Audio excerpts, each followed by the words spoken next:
జరిగిన పంచాయతీ ఎలక్షన్లు కానివ్వండి, జరిగిన మున్సిపల్ ఎలక్షన్లు కానివ్వండి. మున్సిపల్ ఎలక్షన్లలో ఈరోజు పొద్దున నుండి చూస్తున్న డ్రామాలు మీరు చూస్తున్నారు. మొన్నటికి మొన్న ఎలక్షన్స్ ముందు వరకేమో టీవీ సీరియల్ నడిపించినారు, సిట్టు విచారణ అని, ఫోన్ ట్యాపింగ్ అని.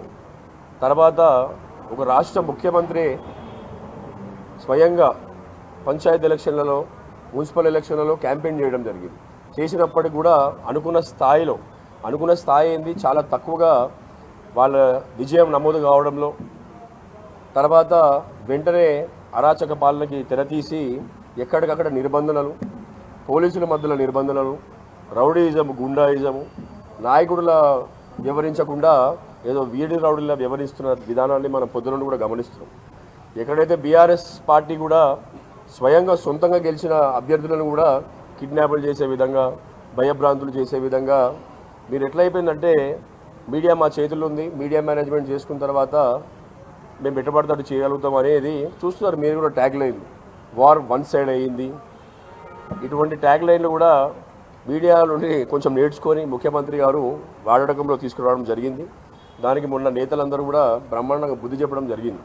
వార్ వన్ సైడ్ అంటే దేన్ని అంటారు? 90-95% మార్కులు వస్తే, 90-95% ఓట్లు వస్తే, 90-95% సీట్లు వస్తే దాన్ని వార్ వన్ సైడ్ అంటారు.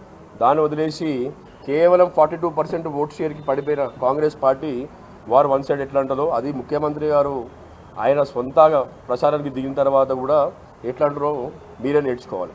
ఇందులో తెలంగాణ రాష్ట్రానికి శ్రీరామ రక్ష కేసీఆర్ గారు అనేది ఈ 2 సంవత్సరాలు గడవగానే తెలిసిపోయినది, పీట తెల్లమైపోయింది. పాలు నీళ్ళులాగా ఎప్పుడైనా ఒక ముఖ్యమంత్రి రావడం, కొత్త ముఖ్యమంత్రి వచ్చినప్పుడు తన ఇల్లు సర్దుకోవడానికి 1 సంవత్సరం పడుతుంది.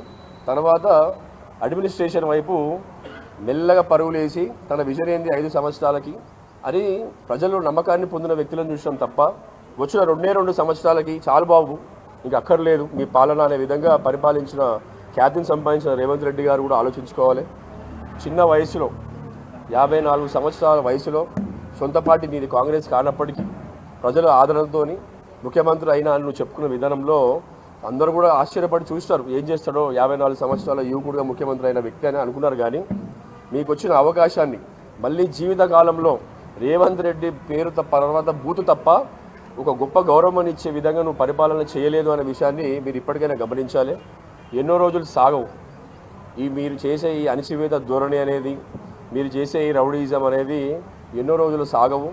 మీరు గమనించుకోవాలి ఏంటంటే, గడిచిన 10 సంవత్సరాలలో మా పాలనలో ఎక్కడైనా మీ విధంగా మేము ఒకవేళ చేసి ఉంటే అసలు ఎక్కడైనా ఏదైనా వ్యవస్థ ఉండేదా? అసలు ఇది కాంగ్రెస్ పార్టీ బతికి బట్ట కట్టేదా? మీరు ఆలోచించుకోవాల్సిన విషయం. మీరు కేసీఆర్ గారిని పట్టుకొని గొప్ప జాతిపితారా కాదా అని మీరు క్వశ్చన్లు వేయడము విడ్డూరం.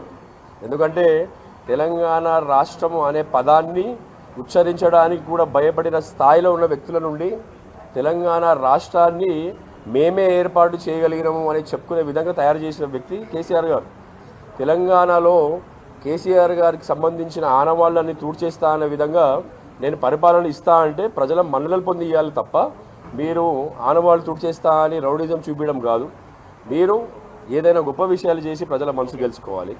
కాబట్టి మీకు ఇంకోసారి విజ్ఞప్తి, దయచేసి ప్రజల గురించి ఆలోచించి ప్రజలకు ఏం చేయాలన్న ఆలోచనని ముందు పెట్టుకొని, అడ్మినిస్ట్రేషన్ని మంచి దారులు ఎట్లా తీసుకోవాలనేది పెట్టుకొని, ప్రజలకి ఏం సేవ చేయాలనేది పెట్టుకోవాలి ఎజెండా తప్ప, మా నాయకులని, మా అధినాయకుడిని, మా వర్కింగ్ ప్రెసిడెంట్ గారిని, మా సీనియర్ నాయకులని కేసుల చుట్టూ తిప్పుతామని ఏదో మీరు తప్పుడు ఆలోచనతో ఉంటే, మీరు ఎంత అణచివేద్దామని చూస్తే రెట్టింపు ధోరణితో ముందుకు వస్తాం తప్ప, మా నాయకత్వం నేర్పించిందే పోరాటం. మొదటి నుండి ఉద్యమ పార్టీ మేము. మా నాయకత్వం మాకు కరడుగట్టిన ఉద్యమాన్ని నేర్పించింది. గాంధీయవాదంలో, గాంధీయ పద్ధతుల్లో ముందుకెళ్ళి ఉద్యమం చేయడం నేర్పించింది తప్ప, ఎవరో అణచివేస్తే భయపడి ఎరకపోయేది నేర్పలేదు. కాబట్టి సబ్జెక్టు వేరైనప్పటికీ, రేపు తొలి ముఖ్యమంత్రి గారి పుట్టినరోజు అయినప్పటికీ, ఈరోజు జరుగుతున్న అరాచకాలు పొద్దున నుండి గమనిస్తున్నాం కాబట్టి, మీ పాత్రికేయ సందర్భంలో చూస్తున్నాం కాబట్టి అన్నీ కూడా చెప్పాలనే ఒక ఉద్దేశంతో చెప్పడం జరిగింది. 2 టాపిక్లు.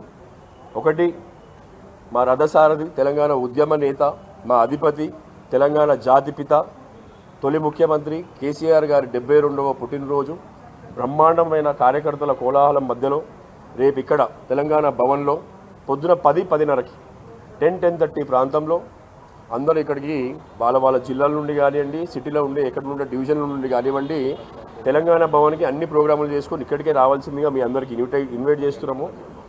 మీకు ఫాలోడ్ బై లంచ్ ఉంటుంది కాబట్టి ప్రోగ్రాము తప్పకుండా మీరందరూ మీ కార్యక్రమాలు ఫినిష్ చేసుకొని తెలంగాణ భవన్ వైపే రావాలి. రేపు కోలాహలంగా జరగబోయే ఈ పుట్టినరోజు సందర్భాన్ని మనందరం కూడా మన ముఖ్య నాయకులు అందరం కూడా బ్రహ్మాండంగా జరుపుకోవాలనేది ఇన్విటేషను. 10:30 కల్లా దయచేసి మీరు అందరూ కూడా తెలంగాణ భవన్కి రావాల్సిందిగా ఇదే ఇన్విటేషను.